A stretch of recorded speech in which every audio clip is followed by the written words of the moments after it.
नमस्कार मित्रांनो, तू ही रे माझा मितवा मालिकेच्या आजच्या भागामध्ये आता ईश्वरी ही मामीला जाब विचारत असते की हे सगळं तुम्हीच केलेलं आहे, बरोबर ना? तुम्हाला काय वाटतं की मला यातलं काही समजणार नाही, परंतु लक्षात ठेवा, हे सगळं तुम्हीच घडवून आणलं ना, हे मला चांगलंच माहिती आहे. तेव्हा मग आता मामी तिच्याकडे रागाने बघत असते. ईश्वरी म्हणते की ते सगळं घडवण्याचं काम तुमचंच होतं, हो की नाही? कारण या सगळ्यामुळे अर्णव सरांना त्रास व्हावा आणि त्यांनी हे सगळं करावं ते तुम्हाला वाटत होतं. आणि मी तर म्हणते की त्या दिवशी जो अर्णव सरांच्या आईचा फोटो होता ना, तो फोटो पण त्या दिवशी तुम्ही अडगळीच्या खोलीत ठेवायला मला मुद्दाम दिलात ना. बाकीचं सामान आहे असं म्हणून तो फोटो देखील त्याच्याबरोबर देऊन टाकलात. म्हणजे कसं आहे, सगळा आळ माझ्यावर यावा अर्णव सरांनी आणि घरातल्यांनी मला घराच्या बाहेर काढावं, असा तुमचा प्लॅन होता ना त्या दिवशी. आणि त्यामुळेच तुम्ही हे सगळं घडवून आणलं, बरोबर ना? या प्लॅनमुळेच तुम्ही हे सगळं घडवलं.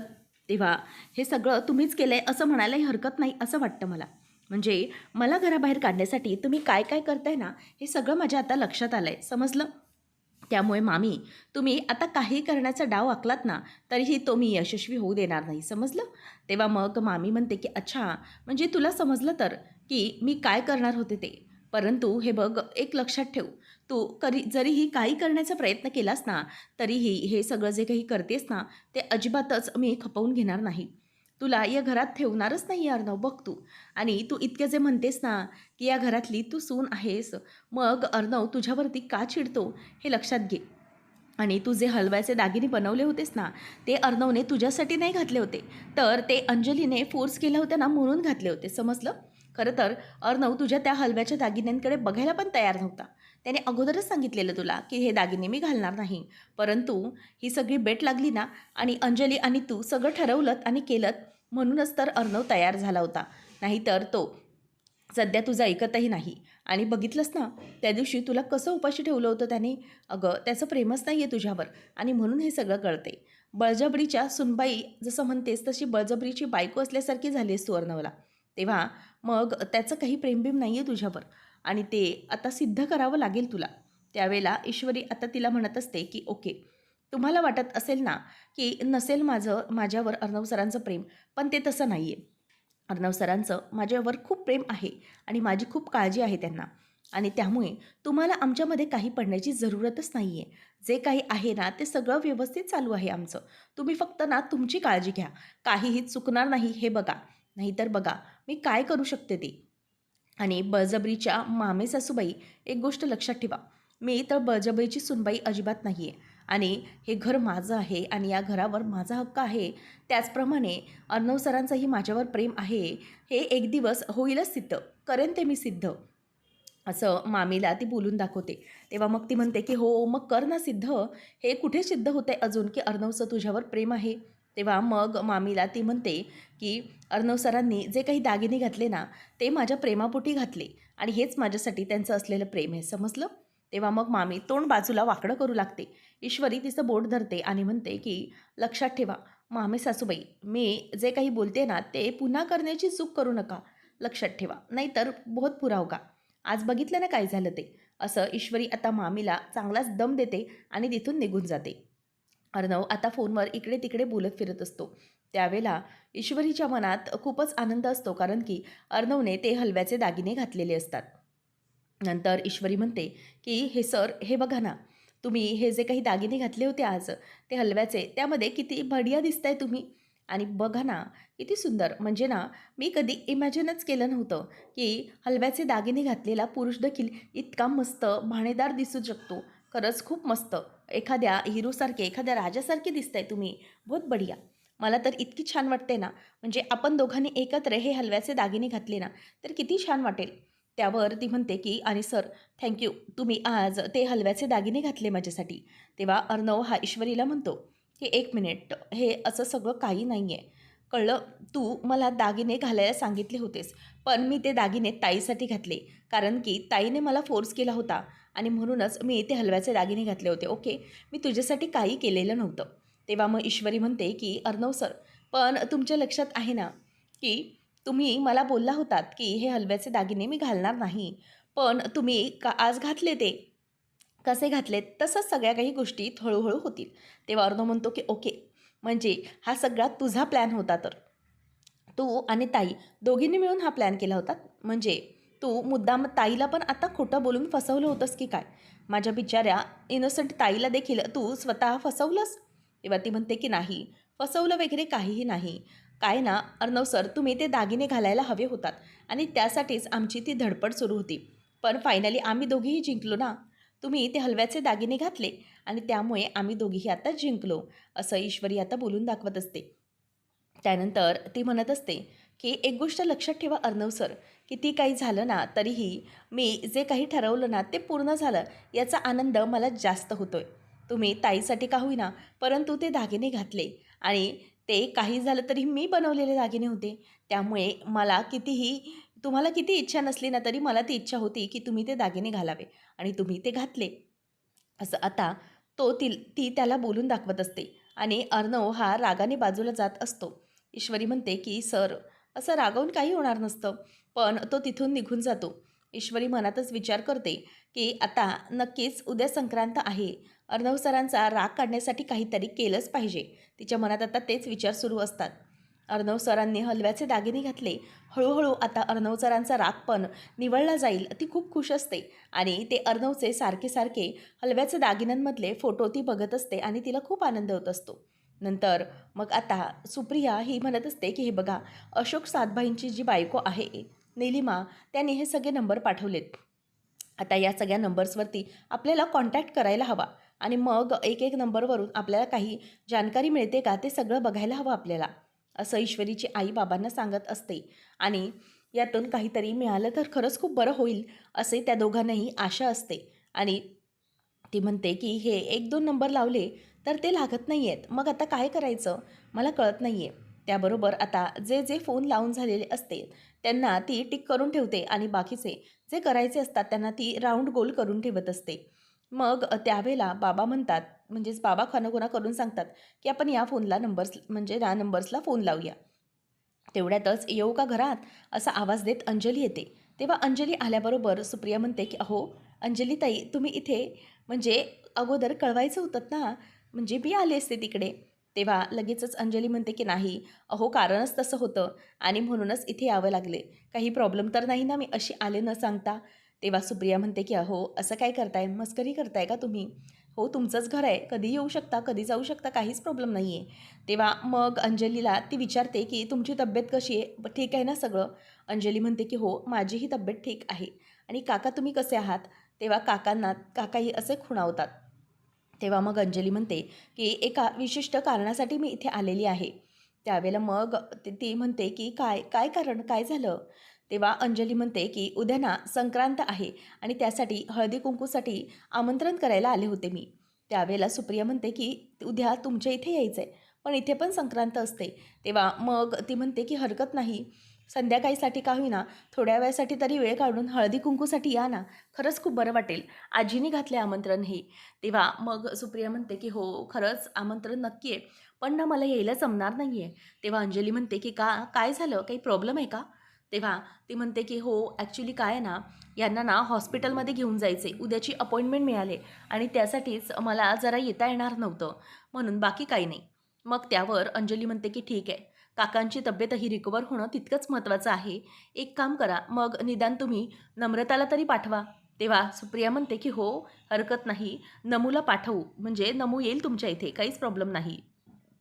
मग नंतर हे सगळं होत असताना इथे नम्रता मात्र विचार करते की आई असं का बरं बोलत असेल, कारण की इतकं सगळं होऊनही उद्या तर अपॉइंटमेंटचं आईने मला काहीच बोलली नव्हती. मग अचानक काय झालं? त्यावेळेला आता त्या हलव्याच्या दागिन्यांच्या गप्पा त्यांच्या सुरू झालेल्या असतात आणि मग अंजली म्हणत असते की तुम्हाला माहिती नाही आहे आज किती मजा आली ते. ऐश्वरी आणि नम्रता दोघींनी मिळूनही हलव्याचे दागिने बनवले होते. खरंच खूप सुंदर झाले होते सगळे. त्यानंतर मग आता सुप्रियाचं आणि मुलींचं ती कौतुकच करत असते. सुप्रिया म्हणते की हरकत नाही हां, म्हणजे प्लीज राग मानून घेऊ नका. आजींनाही सांगा तसं. नमूला यायला लागेल, म्हणजे नमू येईल तसं तुमच्या इथे, पण मला यायला जरा कठीण पडणार आहे.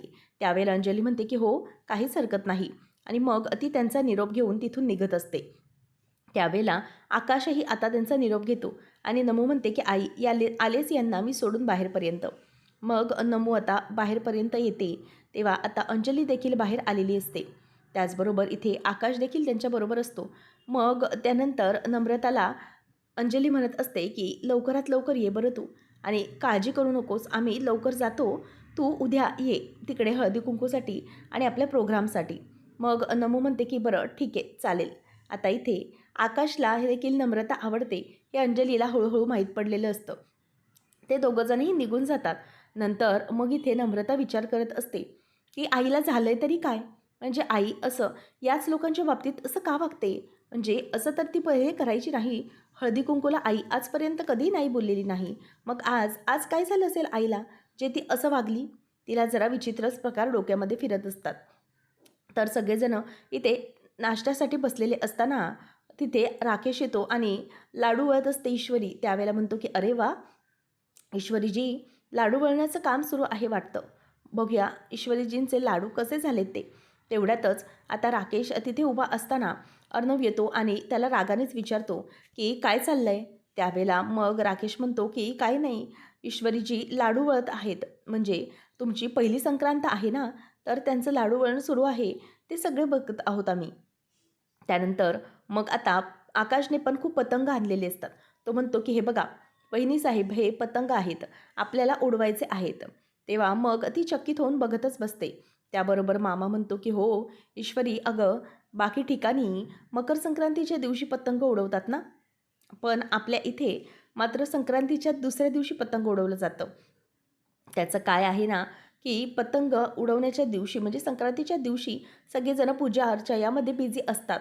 कोणाला असा फारसा वेळ मिळत नाही. त्यामुळे मग दुसऱ्या दिवशी इकडे पतंग उडवण्याची स्पर्धा असते आणि तशी दुसऱ्या दिवशी यावर्षी स्पर्धा ठेवलेली आहे, असं ईश्वरीला तो बोलून दाखवतो. नंतर मग आपण सगळेजण जाऊया पतंग उडवायला, असं म्हटल्यावर अर्णव म्हणतो की हरकत नाही. आपण यावेळेला जिजूंना पण घेऊन जाऊया. काय ना, एखादा पतंग, एखादा म्हणजे मांजा धरायला एखादा व्यक्ती हवा असेलच ना, कच्चा लिंबू, त्याला पतंग उडवायला घेऊन जाऊया. असं म्हटल्यावर अंजली आता हसत असते, कारण राकेशची चेष्टा केलेली असते. नंतर मग लगेचच पतंग उडवणं खूप कठीण आहे, ते सोपं काम नाही आहे, असं आता लगेचच अंजली बोलते. मग मामाला तो म्हणतो की हो हो अगदी बरोबर. राकेश म्हणतो की हो हरकत नाही, म्हणजे मला ते काम करायला नेलं तरी चालेल, पण शेवटी पतंग उडवण्याच्या कुठेतरी मी बिझी असेन आणि ईश्वरीची पहिली संक्रांत असेल, त्यामुळे मी पण तिथे असेन, याचा खरंच खूप आनंद असेल मला. असं म्हणूनच आता तो मुद्दामच ईश्वरीकडे बघत असतो आणि याचा राग मामाला आणि अर्णवला खूपच येत असतो. आणि त्याचबरोबर आता आकाश म्हणतो की ठीक आहे, हे पतंग मी घेऊन जातो. आणि मग आकाश म्हणत असतो की ठीक आहे जीजू, तुम्ही पण चला. आता त्यावर राकेश पण त्याच्याबरोबर निघालेला असतो. त्यानंतर आपल्याला पाहायला मिळतं की इकडे मामा म्हणतो की खरंच खूप मजा येणार आहे यावेळेला. म्हणजे यंदाचे तिळगुळ सगळे काही ईश्वरी वगैरे करत आहेत, त्यामुळे खरंच खूप मजा येणार आहे. त्यावेळेला इथे राकेशला गेल्यानंतर अर्णव म्हणतो की तसं काही पतंग उडवणं फार डिफिकल्ट आहे, पण हे लाडू वळणं खूप सोपं असतं. तेव्हा मग लगेचच ईश्वरी म्हणते की अच्छा, म्हणजे सर तुम्हाला असं वाटतं की हे तिळाचे लाडू वळणंच खूप सोपं आहे?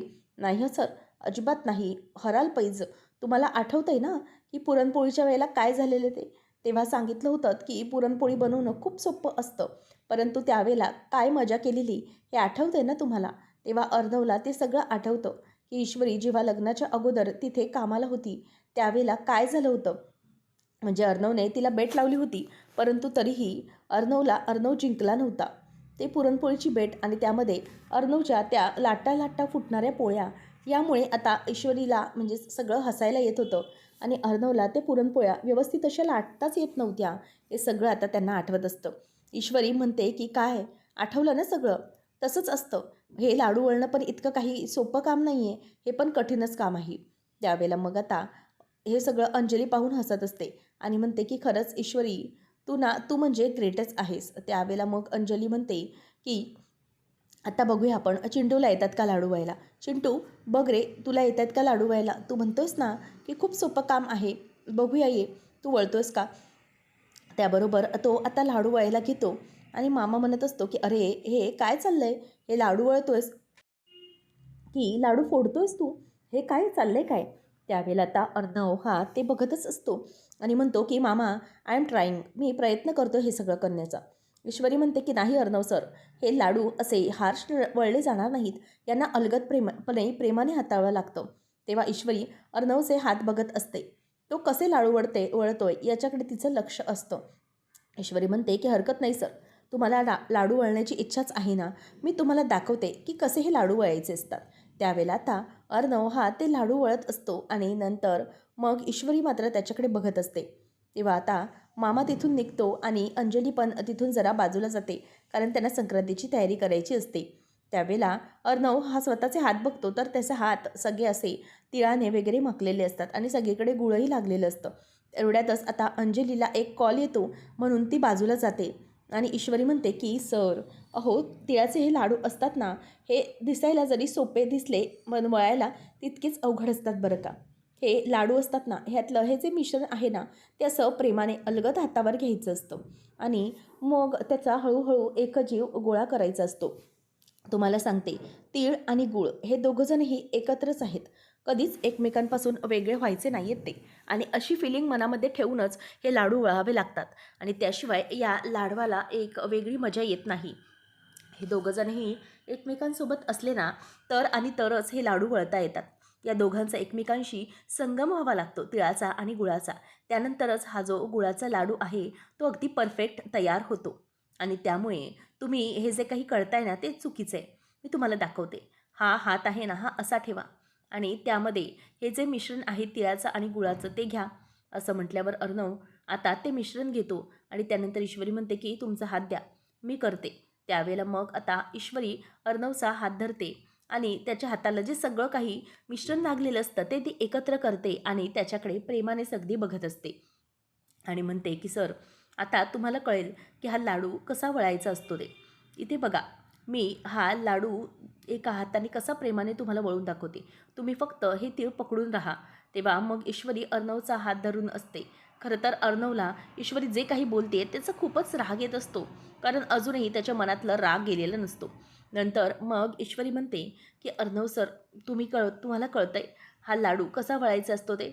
एक दोघांनाही एकत्र करून प्रेमाने एकमेकाने समजून घेतलं तरच हा लाडू अगदी व्यवस्थितपणे वळून तयार होतो. आणि हा बघा, हा लाडू तयार झाला आहे.